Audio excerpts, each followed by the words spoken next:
आज़ाद भारत के इतिहास में, चाहे आप केंद्र सरकार ले लो, चाहे कोई राज्य सरकार ले लो, आज़ाद भारत के इतिहास में पहली बार एक रोजगार बजट प्रस्तुत किया गया है।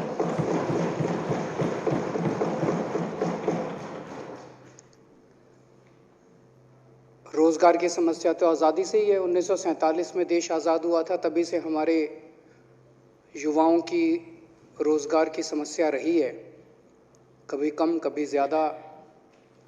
लेकिन रोजगार एक ऐसा मुद्दा हुआ करता था जिसकी चर्चा केवल चुनावी सभाओं में होती थी, चुनाव के पहले होती थी।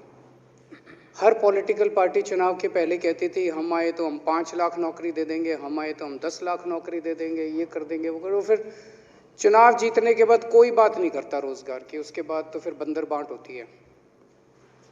पहली बार आज़ाद भारत के इतिहास में पहली बार हो रहा है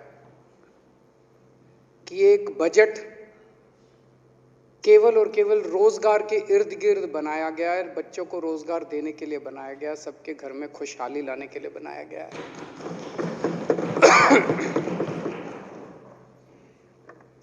इसके पहले अभी कुछ दिन पहले पंजाब में एक ईमानदार सरकार बनी, आम आदमी पार्टी की सरकार बनी, और उसके नतीजे 10 दिन में ही देखने को मिले कि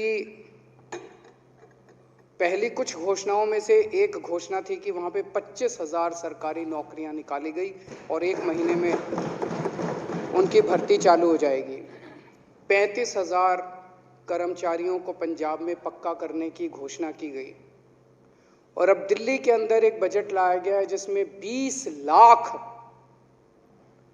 5 साल में 20 लाख, ये विधानसभा के अंदर हमारा कमिटमेंट है। ये चुनावी 20 लाख नौकरियां 5 साल में देने की तो किसी ने चुनाव के पहले भी हिम्मत नहीं करी थी।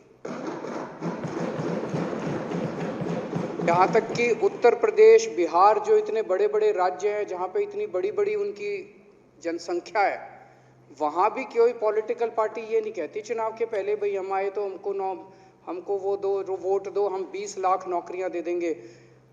बजट जो प्रस्तुत किया गया उसमें पूरा खाका डिटेल में पूरा तैयार किया गया है कि किस तरह से अगले 5 साल के अंदर 20 लाख रोजगार युवाओं के लिए तैयार किए जाएंगे।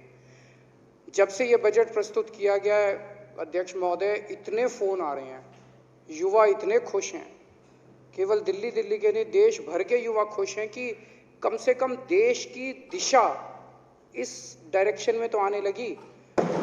अब जब हम लोगों ने रोजगार की बात करी है दिल्ली के अंदर कि हम 20 लाख रोजगार देंगे, तो दूसरी पार्टियों को भी देश भर में रोजगार की बात करनी पड़ेगी। तो ये बजट केवल दिल्ली के नहीं पूरे देश के युवाओं को एक उम्मीद देता है कि हो तो सकता है, कर तो सकते हैं अगर ईमानदारी से करें तो।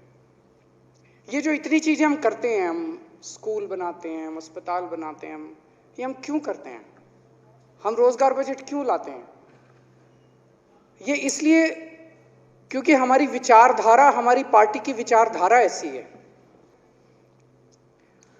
मैं पहले इनकम टैक्स में नौकरी किया करता था। दिल में बहुत ज्यादा जज्बा था कि देश के लिए कुछ करना है। इनकम टैक्स की नौकरी छोड़ी।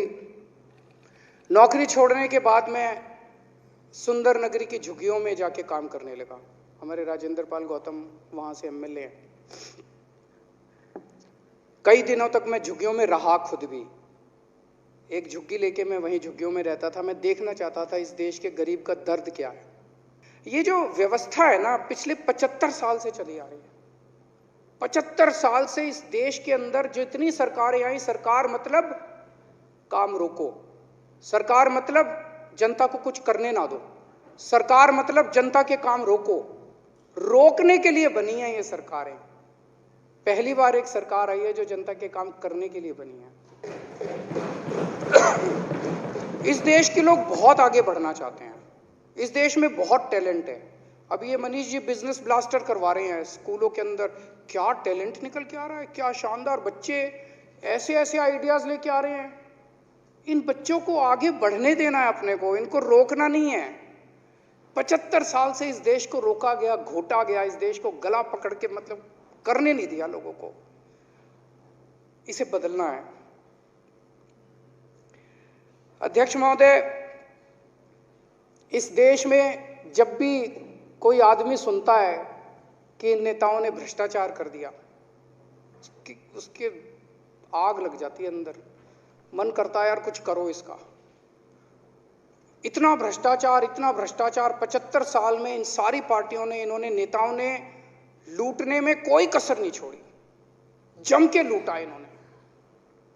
वो दूसरे वाले हैं, उनकी लंबी लिस्ट है, कॉमनवेल्थ गेम्स, 2G, कोयला, स्पेक्ट्रम, लंबी लिस्ट है उनकी। और ये हैं, इनकी लिस्ट है, राफेल, सहारा बिड़ला, ताबूत घोटाला, बहुत है, Vyapam scam, GSPC scam, Vijay Mallya को भगा दिया, Lalit gate scam, Panama papers, इनकी भी लंबी लिस्ट है। यहां तक कि देश की डिफेंस को भी नहीं छोड़ा।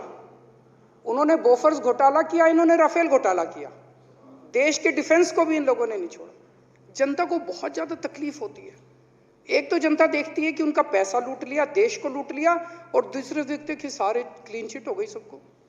भ्रष्टाचार तो हुआ लेकिन किसी ने नहीं किया, कोई पकड़ा नहीं गया। आज तक 75 साल में कोई भ्रष्टाचार के लिए जेल नहीं गया, सारे छूट गए।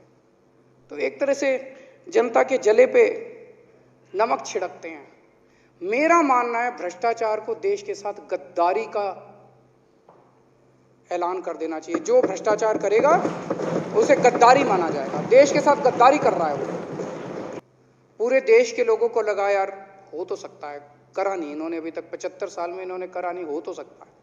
तो कामों को लेके पूरे देश में एक उम्मीद जागी। और जब से पंजाब के नतीजे आए हैं तो लोगों को लगता है यार अब ये ईमानदारी और ये देशभक्ति की जो हवा बहने लगी, अब ये धीरे धीरे पूरे देश के अंदर बहेगी। पूरे देश के अंदर आज एक उम्मीद की किरण जागी है। पूरा देश खड़ा हो रहा है, एक आम आदमी इस देश का खड़ा हो रहा है।